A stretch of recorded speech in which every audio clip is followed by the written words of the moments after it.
I quickly realized after we were married that if I'm not being a musician or a singer, if I were ever going to see this woman, I needed to figure out something I could do involving the music. So that was how that all came about. Well, it was the summer of 1981, and I was a single father of four. I had a 14-year-old son, Billy, my 8-year-old daughter, Megan, my 6-year-old twins, Mark and Brooke. The previous 3 years had been the most difficult of my young life. I lost a business, I lost a home. My wife left me and our 4 children because I was just not a very good husband. I was very self-centered and intent on doing what I was going to do. And if that weren't enough, my father was killed in a tragic car accident the year before that, which really devastated our close-knit family. With all of these events still fresh in my memory, I found myself with a date with the most beautiful young woman I had ever met. I had talked her into the date under somewhat deceptive means, though.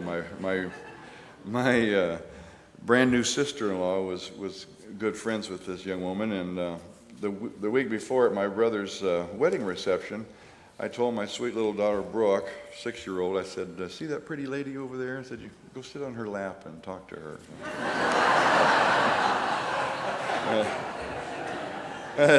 As I was preparing for my date, all these thoughts raced through my head. You know, if she really knew me and my baggage, she never would have agreed to this. And you do realize she's 11 years younger than you. You do realize you have 4 children, right? Now, shut up, Merrell, and just be yourself and be charming.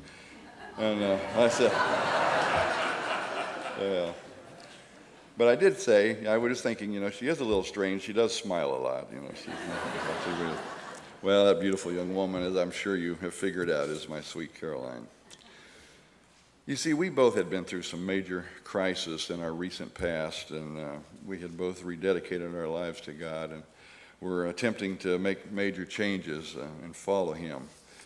The date was going well, and we talked about her music and my glass art, and then I took the big plunge. I said, "Caroline, I need to tell you something." I said, I found myself staring at my drink, and I said, I'm very attracted to you, but I need to tell you I'm a Christian, and I'm really trying to make changes in my life and follow God. Well, after a few awkward seconds I looked up at Caroline, and she had tears in her eyes, and she said, "I've rededicated my life to Christ as well." She said, "I was raised in a wonderful little Methodist church where my mom was the music director, and she said, when I was just a little girl, I gave my life to Jesus." Well, my story was a little different. I gave my heart to God in the summer of 1979 after running from Him as hard as I could for over 11 years.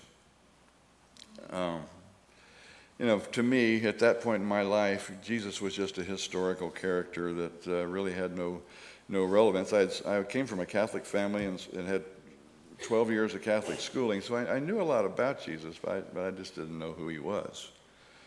You know, and so anyway, Caroline was just amazing. The children fell in love with her from the very beginning, and we set our wedding for October of the following year. And my mother wasn't so sure, though. I remember sitting at my mother's kitchen table one evening, and she asked Caroline, she said, "Now, tell me again why you want to marry my son and 4 kids." And also, I remember Father Jim sitting across the desk from us, and he said, "You guys have no idea how many rules I'm breaking to marry you two."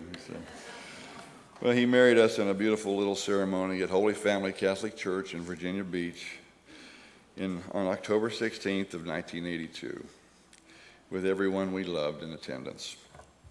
It just so happened that the church was having their annual Oktoberfest that weekend, so we got to join in for our wedding reception, and it worked out perfect. So. Well, Caroline was a very good sport where the Catholic Church was concerned. I can remember on a couple of occasions with hands on hips, what in the world was that all about? So we had to but, you know, it was not that many. It was just 5 months after we were married that on February 12th of 1983, I was involved in a tragic car accident. I was hit head on. And time doesn't really allow me here to tell you the full details of that story, but God really showed up in a huge way, and there were miracles involved, and it was a real life-changing situation.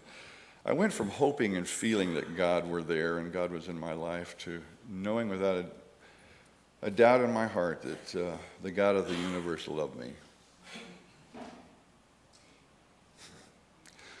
The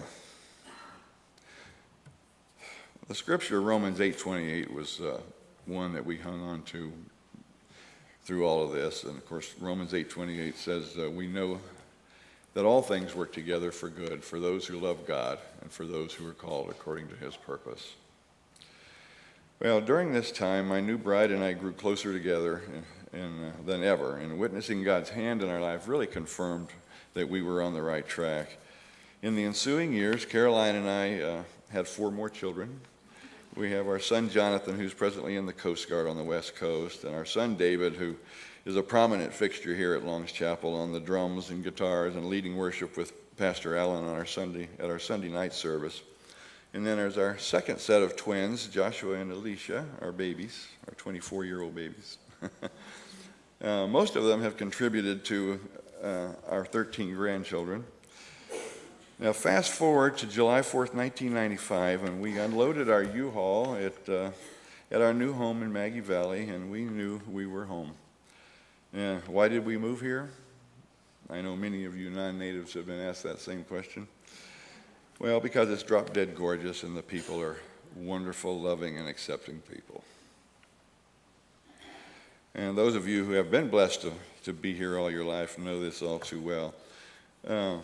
Well, through a series of circumstances, Caroline had an opportunity to interview for the position of worship leader and music director at Long's Chapel. Well, I was enjoying having Caroline as my business partner and my top salesperson, and my only salesperson. She was I knew in my heart that God wanted her in his service, you know. So to make a long story short, Caroline didn't get the position, and we settled back into our routine at the glass shop, and almost 2 years went by, and we had a visit from Mrs. Betty Brown. Pastor Rob Fuquay sent her to ask Caroline to reapply for the position. And we didn't think about it at the time, but we realized later that Rob sent Betty because nobody can resist Betty's pretty smile and her sweet, gentle demeanor.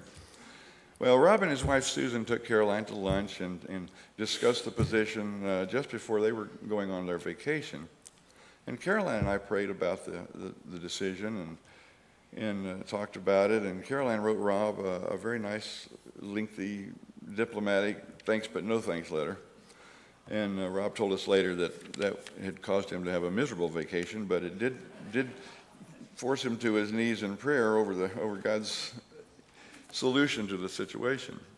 Well, a few days had passed, and it was early on a Saturday morning, and I felt the sudden jolt of our bed, and I looked up, and Caroline was sitting straight up with her eyes wide open. I said, "Are you okay?" She said, "God spoke to me." Well, having been married to her for almost 20 years at this point, that wasn't that unusual a statement. I said, "He's given me an opportunity to minister to my people. I've given you an opportunity to minister to my people, and you're going to turn me down?" She said, "I have to take this position at Long's Chapel." Well, the rest, as they say, is history. And over the years, I've had a couple of questions asked of me about Caroline, and for the record, Caroline is pretty much happy all the time. What you see is what you get. And yes, she does smile in her sleep. So. Excuse me.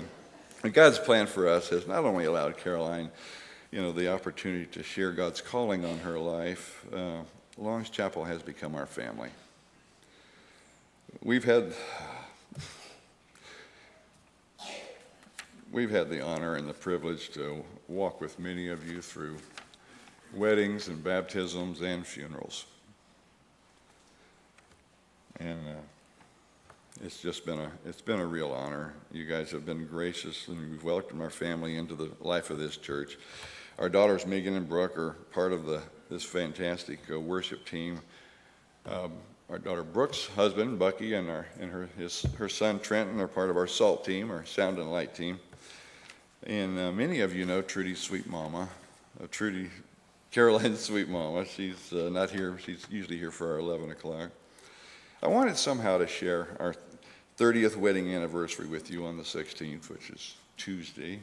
I don't know what that looks like. I can't afford to feed you, but I just wanted you to know that how grateful we are for these 13 years. And we know with God's grace there will be many more. Thank you, guys.